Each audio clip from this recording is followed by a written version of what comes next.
Hello, everyone, and thank you so much for joining me for Wlbt Plus. My name is Cara Shirley, and I am your digital news desk host, here to bring you the updates on some of the latest stories, things that are happening here in the Jackson area and actually around the state of Mississippi, as well as taking a look at your forecast in just a little bit with Ashley Civic.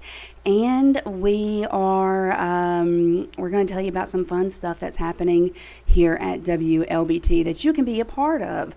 If you are watching this on Facebook, thank you so much for joining me there. You can also check us out on YouTube, and you can always check us out on our website, Wlbt.com. That's where you can look at all of the stories that we do. You can watch the stories. You can watch all of the news on demand right there on Wlbt.com. So the first thing that I'm going to do, that I love to do, is show you guys what it's looking like outside right now here in Jackson. We're taking a look out over downtown Jackson with our Skycam that is here at the Wlbt studios. Got a few clouds in the sky. You can see a little bit of blue there.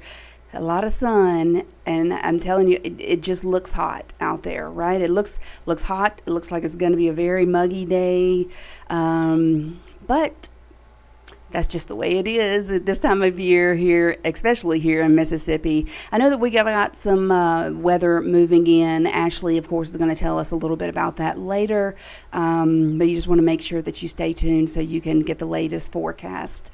Now, something that just came out, like literally within the past few minutes, the Mississippi Department of Public Safety actually announced that Governor Tate Reeves signed a bill, is House Bill 349, which makes it a misdemeanor to drive a squatted vehicle.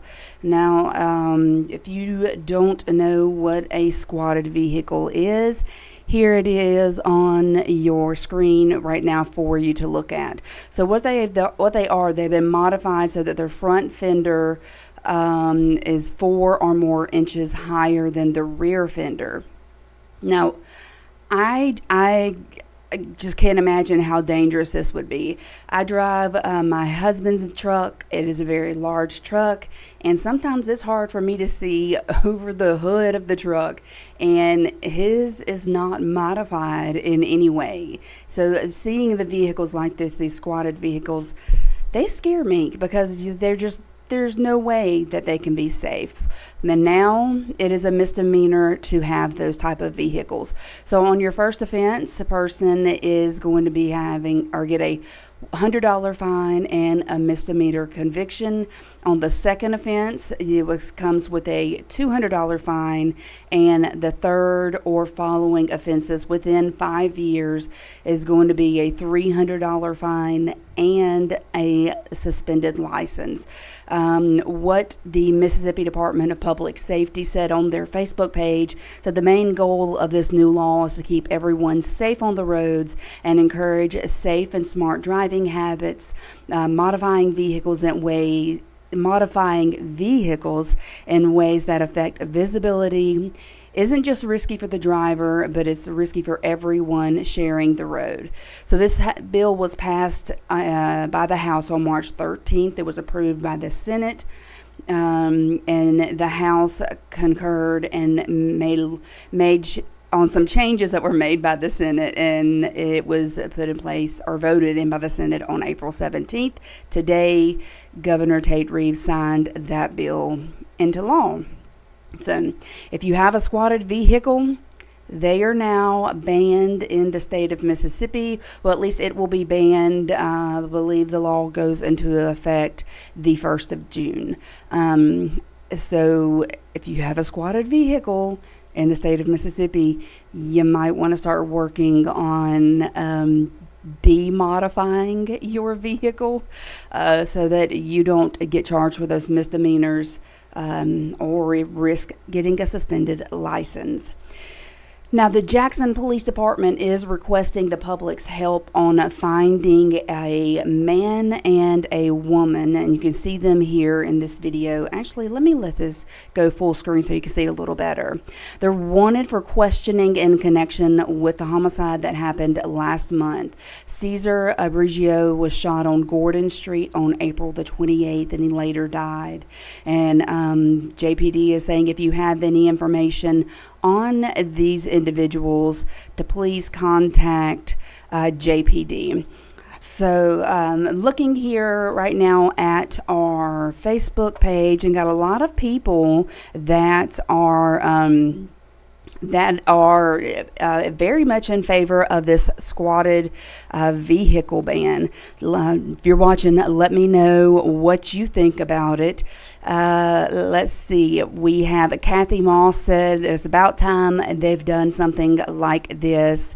And so got a lot of people that are happy about the ban on squatted vehicles. Let me know how you feel about it in the comments. Again, you can leave comments on our Facebook page or on our YouTube page. And again, Governor Reeves did sign it into law today that that's a misdemeanor offense. Got a lot of fines that you could have to pay, and you could end up losing your license.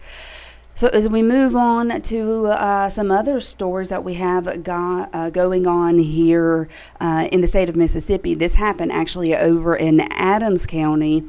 Another man who is wanted for a crime in Texas has been arrested here.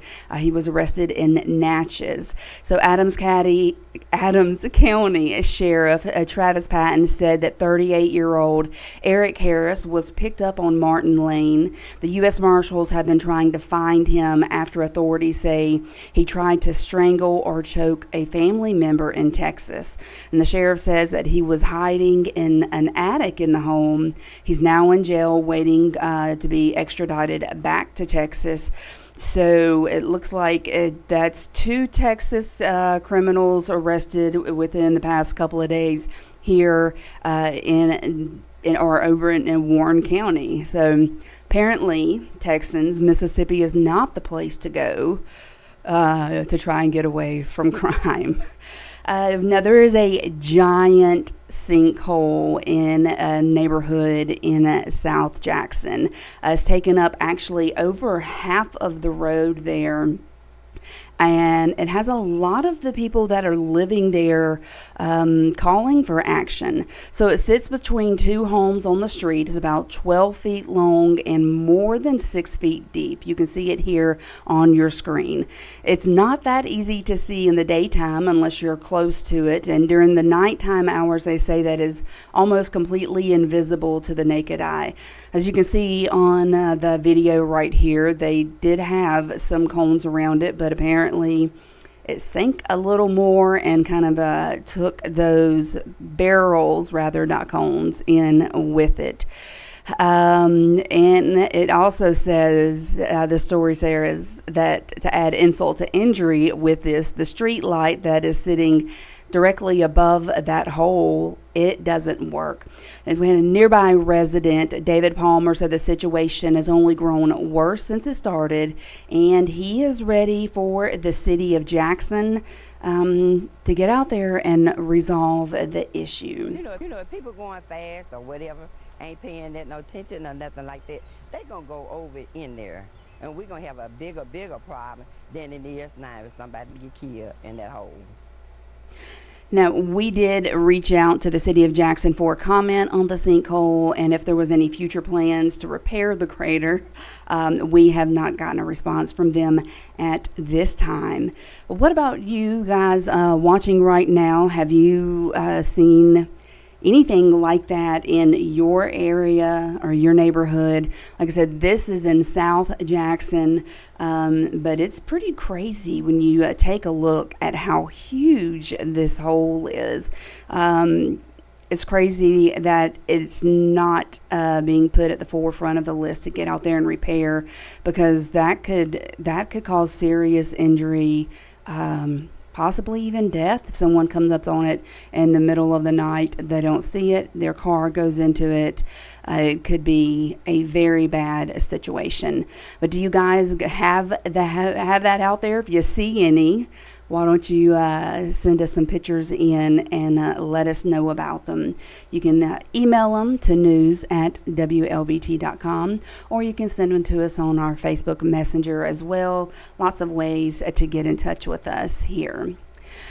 So, developing over in Rankin County, Brian Bailey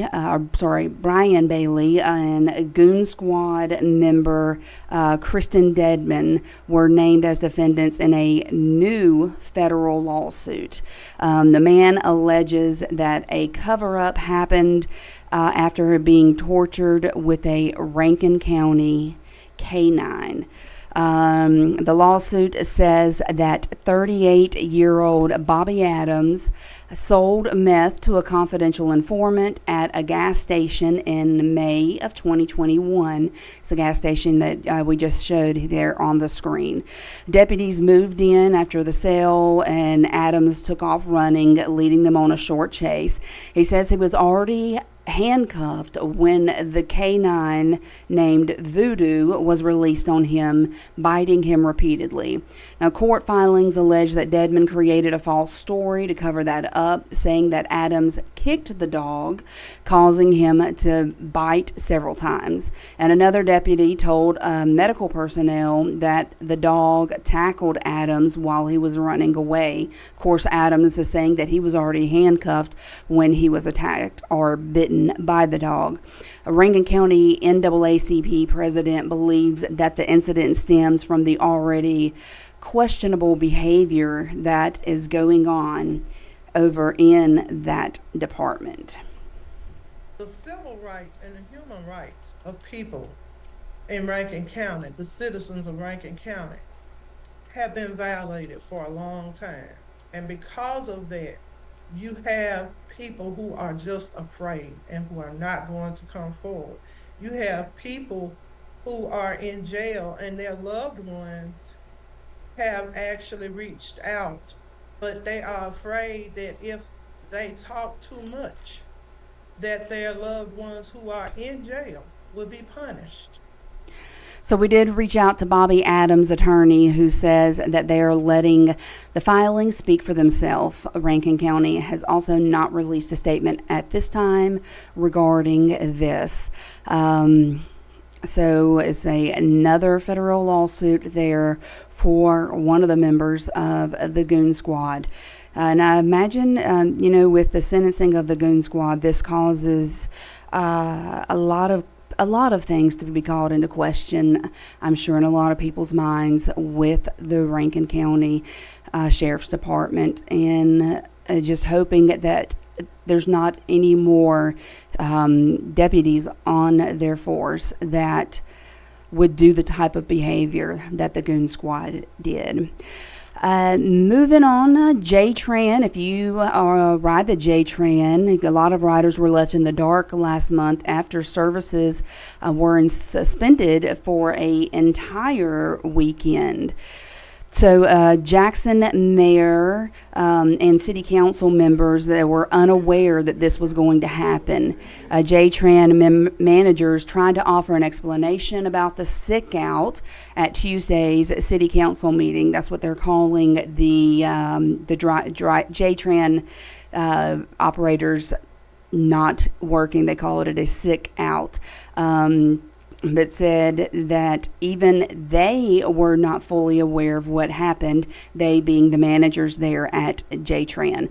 Now, the mayor wanted to hear more from the union workers, but he also called them out for a late notice and for a lack of an explanation. I have never, in all of my days, all of my organizing, being raised by organizers, seen a demonstration where nobody knows what you were demonstrating. If you walk away with a demonstration and nobody knows what you were fighting for, then that's absolutely silly. So JTRAN parent company MV Transportation says they're going to file a complaint against the drivers union for breaking the terms of their collective bargaining agreement. Also, there's been a new federal government case that emerged on Tuesday alleging that 2 state agencies discriminated against Jackson, the city of Jackson, in awarding water and sewer funds. So the Environmental Protection Agency says that there is insufficient evidence to show any racial discrimination took place. This news comes more than a year after several Jackson residents and the NAACP claimed that the Mississippi State Department of Health and Department of Environmental Quality reduced water and sewer funding for Jackson over nearly 2 decades as the city's black population increased. So it's a new federal government case. We are certainly going to be watching that, and we will definitely keep you updated on all of that. Also, if you've been in downtown Jackson anytime soon, you will see the new parking meters that have been installed and are about to be operational. So you can expect parking to cost you around $1 an hour, and the mayor says parking will be enforced by the JPD and SP Plus Parking. That's the company that set up the meters. You can expect to see the meters at more than 800 parking spaces. What do you guys feel about that? Do you feel like $1 is too much for parking for an hour, or does it seem like a fair price to you? Let me know in the comments what you think and what your opinion is on that. So guys, we're going to take a quick break, and I know it's a lot of people go, a break during a Facebook Live. Well, we're live at a lot of places. We're going to let Ashley Civic come in and get set up, and when we come back, we're going to give you an update on your forecast. I know, like I said, we've got that weather moving in, and she's going to tell us exactly what we can expect. So we will be right back. Stick around. Wlbt Morning News gets you ready for what's happening outside your door. Taking a look at our first alert radar this morning. Wlbt Morning News is where you'll find Mississippi's most accurate forecast and how to prepare for news that will impact your day. Breaking news overnight. And it's happening right now in Jackson. On your side with WLBT First Alert weather and anything you need to know for a day with no surprises. Start your day with WLBT Morning News. Weekday mornings from 4:30 to 7 and streaming on the WLBT News app. I'm in pain. Real people. It should be terrifying to all of us. It was dangerous. Real problems. I mean, that's unacceptable. How can we work to change things? Real life solutions. Investigate TV Plus. Watch weekdays at 2:30 on WLBT. WLBT is Mississippi's most trusted station during severe weather. Hi, and we are back. We're joined with Ashley Civic here to tell us about the first alert weather day that we're having. Got some storms moving in the area. That's right. We're actually now putting a first alert weather day in place for your Thursday night as a round of showers and storms is expected to move through. Again, that's going to be Thursday night and into early Friday morning. The Storm Prediction Center has now placed a good portion of central and southwest Mississippi under an enhanced risk, which is a level 3 out of 5 for the potential of these strong to severe storms. The rest of us under this slight risk, which is a level 2 out of 5. Now, the main threat is really going to be damaging wind gusts upwards of 75 miles an hour, and we could also see some hail. The tornado threat is low, but it is not zero, so it's very important to stay weather aware as we head into tomorrow night. So for the rest of today, not really expecting a whole lot, maybe an isolated shower or two, some of which could bring some gusty winds, maybe some smaller hail, but the main severe weather for tonight is going to stay further north in northern Mississippi and in Tennessee. So we should be relatively quiet as we head into your Thursday morning commute and for around the lunch hour by tomorrow afternoon. But once we head into Thursday night and into early Friday morning, that's when this line of showers and storms will continue to push in. It's going to be a little bit of a noisy night for us as we head into the overnight hours into early Friday morning. But by the time you get ready to wake up on your Friday, we should see things quiet down for us as we head into this weekend. Those colors, they always scare me when I see them because I'm afraid not afraid, but the tornado threats, especially the heavy wind, those heavy wind gusts, Yes. 70 miles per hour, that's crazy. Yes, and damaging wind gusts, straight line winds can be just as damaging as tornado or winds that come associated with the tornado threat. So it is still very important to stay weather aware. Make sure you have that free First Alert weather app downloaded and have your locations on, and that also the location services on for your specific location, so you can get alerts as we head into tomorrow night. Right. And especially make sure you download the First Alert Weather Team app. We have the QR code right here on your screen that you can use to scan that and download the app. That's how people are going to be able to get their first notifications on any kind of severe weather that's coming into our area, because we know you guys are going to be there watching it for us. Yes, and luckily this won't last very long, and again, the main threat's going to be damaging wind gusts and the potential for some hail. But heading into this weekend, we are expecting some very nice weather, much cooler weather, and it's also going to be rather quiet. We'll see partly sunny skies, temperatures only climbing into the middle and upper 70s for both Saturday and on Sunday for your Mother's Day. Rain should hold off for pretty much all of us both Saturday and Sunday, so it's going to be some great weekend to spend some time outdoors. Now, are those temperatures, the highs and lows, are they average for this time of year, or is this below average? They're actually going to be slightly below average. Usually we're sitting in around 82 for this time of year, so we're actually going to be slightly below average, but today we're expected to see highs in the 90s. Nice. Feels like temperatures are expected to be in the mid 90s. So with that humidity and the mugginess, I think this weekend will definitely feel a lot nicer, especially if you have outdoor plans. Yes, it's going to give us a nice reprieve from the heat especially before the summertime really sets in. Yes. So, well, thank you so much, Ashley. I'm going to let you go, and like I said, we're going to jump into a quick commercial break so that we can change gears here a little bit, and we will be right back. WLBT Morning News gets you ready for what's happening outside your door. Taking a look at our First Alert radar this morning. WLBT Morning News is where you'll find Mississippi's most accurate forecast and how to prepare for news that will impact your day. Breaking news overnight. And it's happening right now in Jackson. On your side with WLBT First Alert weather and anything you need to know for a day with no surprises. Start your day with WLBT Morning News. Weekday mornings from 4:30 to 7 and streaming on the WLBT News app. And I am back. Thank you so much for sticking around with me here on WLBT Plus. Again, my name is Cara Shirley, and I am your digital news desk host. You notice I say host and not anchor, and that's because this format that we do here for WLBT is a little bit different than our regular newscast. This is where we get to communicate real time with you guys, our viewers, and you can do that by you going to Facebook and watching the show. You can also watch it on YouTube, and you can always watch the show and any of our newscasts on our website, WLBT.com. And of course, you can download the WLBT app, and then you're going to be able to get updates on breaking news, updates when we go live, and different things like that. And you can also watch on demand on your phone. So make sure you download the WLBT app to get all the updates that you need.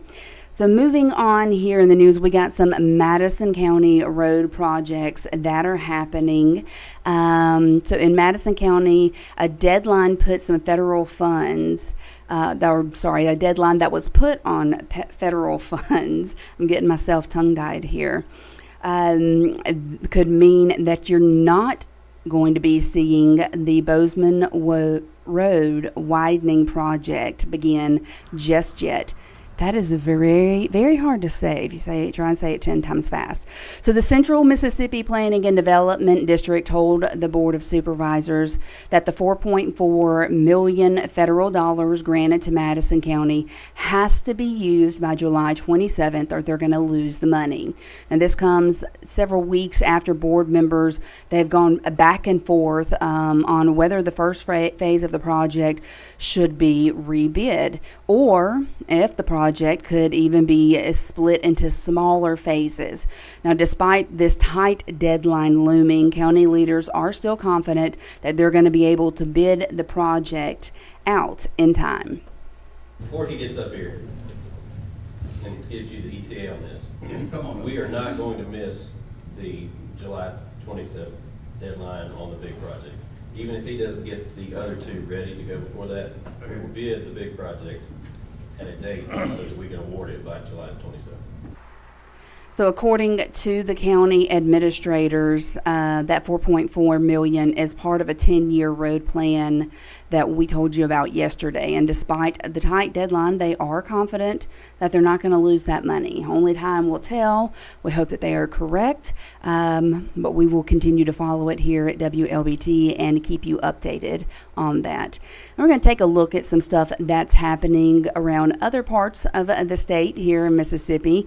Paul B. Johnson State Park is open back up. That's down in Hattiesburg. I don't know if you guys have ever been there. I've gone. I have camped there, and it was very nice, but they've done some upgrades to the state park, actually to a lot of state parks here in Mississippi ahead of the summer travel season. So parts of Paul B. Johnson State Park have been closed to visitors for the major renovation, and they have 14 of the park's cabins are being remodeled. They're also rebuilding and expanding 64 RV sites to include Wi-Fi connections and to make parking easier. That's really nice for a campground. The manager says that improvements are also being made to the park's road, sewer system, and to their electrical system. Kind of felt like they dropped a bomb on us when they first started because it was a little crazy. They were moving fast, and broken pipes here, there, and finding pipes that we didn't know existed that were there, but they're there. So, but everyone out here has done a really good job. Now, a new camp store is also going to be built next to the park's boat ramp, and the park's campsites are expected to be back open in October. Cabins are set to open next February. Probably have to go check that out. Mississippi really does have some beautiful state parks. I don't know if any of you are familiar with Tishomingo State Park up in North Mississippi. It's absolutely gorgeous there. Roosevelt State Park, I've gone and stayed there, and they're very nice. My family, we always judge the state park based off of what the bathrooms look like. And so those are a couple of them that they were really nice. So, but if you ever go down to Hattiesburg, especially after it opens back up, Paul B. Johnson, go check it out and see what you think about that. Now we're going to move over to a story, a very sad story actually, that is coming out of Laurel, where a woman has been charged with child abuse. So the police chief, Tommy Cox, tells us that 18-year-old Madison Smith, that's her name, was charged with 2 counts of felony child abuse. Her bond was set at $10,000, and the child that she is being accused of abusing is a 4-month-old baby. The department was called to South Central Hospital about an infant with broken bones on April the 15th. A baby was then brought to a hospital here in Jackson and taken into custody by Child Protective Services. Now, Smith here, Madison Smith, has bonded out. We don't have any information on if she is the child's mother, if she was the child's babysitter, what the relation is between the child and the alleged suspect there. But she has been taken into account. She has been charged, and we will follow this story and keep you updated on it. Now, something happened over in Clarke County this morning. A man by the name of Dennis Gates Jr. was arrested and taken into custody for stabbing his mother multiple times. It was early this morning. It was at a home south of DeSoto on Highway 145. The suspect was immediately taken into custody on the scene by Sheriff Anthony Chancellor and Deputy Whitaker, and charges are pending for him. The victim was transported to an area hospital for treatment. It is an ongoing investigation, so we will keep you updated as more details become available. But he is arrested. He is in custody. Don't know how his mother is doing right now, but we'll definitely find out and again keep you updated on that. Now, did you guys watch The Voice last night? Did you know that there is a Southern Miss alum that is on the show, and she has actually advanced to the next round of The Voice. She was the 8th and final automatic qualifier. Now, the next showing of The Voice is going to be next Monday and Tuesday, so you can continue to watch and cheer her on there. You can do that right here on WLBT, and let's take it to her for just a second. Let's hear her voice, see what she's really got.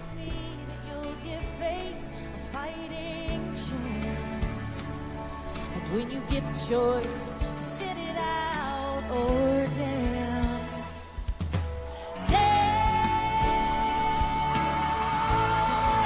Yeah, I think she's got the pipes, y'all. I think she's got the pipes, definitely. So good luck to her. Again, her name is Karen Waldrop. So you need to watch The Voice. You need to vote for her. It'd be very, very neat to see another person from the state of Mississippi on there, or even to win it. You know, a few years ago, in the height of, or actually in 2020, Todd Tillman from Meridian won The Voice, and then the former Miss Mississippi and another Meridian native, Holly Brand, was on The Voice and made it very far. Love both of them. I know them both. They're really sweet people. I don't know Karen. I hope to get to know her one day, but let's make sure we watch her and cheer her on and vote for her and do all the things that we can do to get her through to the end of the show. Now I've got it's a cute little story here for you, and it comes out of Wisconsin. A Wisconsin firefighter reunited 4 ducklings with their mom after rescuing them from a sewer. So the Oak Creek Fire Department, they shared this video of the reunion in a retention pond that is near their city hall. The department wrote that the ducklings just can't seem to stay out of harm's way. Isn't that like kids? They just can't seem to stay out of harm's way. They said they were very, very happy to help this little duck family stay together. That's adorable. I thought it was a cute story. We get a lot of bad stories out here, a lot of news that nobody really wants to hear. So when we got some good news or something sweet to share, I like to do that as well. Another sweet thing that I have to share is for some MRA students here in our area. There was a signing day yesterday, and this particular signing day was very special. It was the final signing day of the year for MRA students. Charles Simpson signed to Mississippi College football, and Sam Haley signed to Huntington College basketball. Now, both of these athletes they were uncertain whether or not they were going to be able to play college athletics next year. Simpson wasn't very highly recruited because of his size, and Haley had committed to Birmingham Southern. But weeks after making that commitment, it was announced that the school was closing. Oh my gosh, could you imagine that happening to you? You commit to a college and now you find out that they're closing. But they say, you know what they say, that God does work in mysterious ways.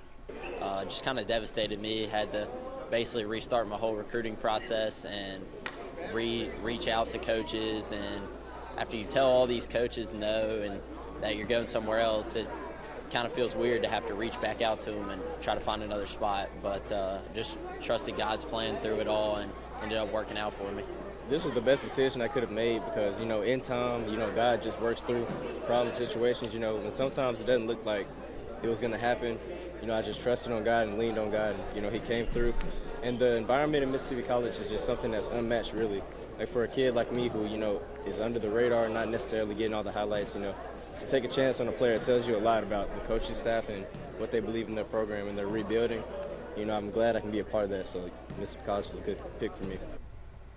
Well, very big congratulations go to both of those kids. I know that they're very excited to continue their educational career at these colleges and their sports career, and I wish them well as they move forward in life. Now, a couple of fun things that are happening at WLBT.com. I've told you about it before, but I'm going to tell you about it again, and that is the St. Jude Dream Home. You can win a beautiful home. It is 4 bedrooms, 3 bathrooms, 2,400 estimated square feet, large kitchen, living area, walk-in pantry, a very large primary suite with a great closet space, going to have great exterior landscaping and entertainment space. For $100, you purchase a ticket, and that gets your name in the proverbial hat to be drawn to win this house. But the big thing here that actually everybody wins is getting the chance to help St. Jude Children's Research Hospital. You know, they bring in kids, or they take in kids from all over the country. Parents never receive a bill. Kids have come into their doors very, very sick with various illnesses, cancer, really, you name it. And they treat these children, and a lot of times these children's lives are saved, and the parents never get a bill. And that is an amazing thing, to have that weight lifted off of you when you're a parent who has a child that is sick. Because not only do you have to worry about making sure that life goes on outside the hospital, but then worried about what are you going to do when those hospital bills come. So St. Jude's Children's Research Hospital is a very important hospital to keep going and keep funded. And by buying your ticket, you can help to fund, and you can get your name in the hat to win the St. Jude Dream Home giveaway. I probably already said this, I don't remember, but the house is in Flowood. And we also have a early bird prize that you can win. If you buy your ticket, however many tickets you want to buy, if you buy it before May the 10th, you are eligible to win gas and groceries for an entire year, which is going to be valued at $10,000. The countdown for that is growing very small. You have 1 day, 10 hours, and 22 minutes to get in there and purchase your early bird ticket to be eligible for the gas and groceries, and of course the house. Now, after the 10th, you can still purchase tickets for the home, and the prizes are going to be given away on August 22nd here at WLBT. Go to our website. It's at the very top of the page. You'll see St. Jude's Dream Home. Click on that, and that is how you can go to purchase your ticket.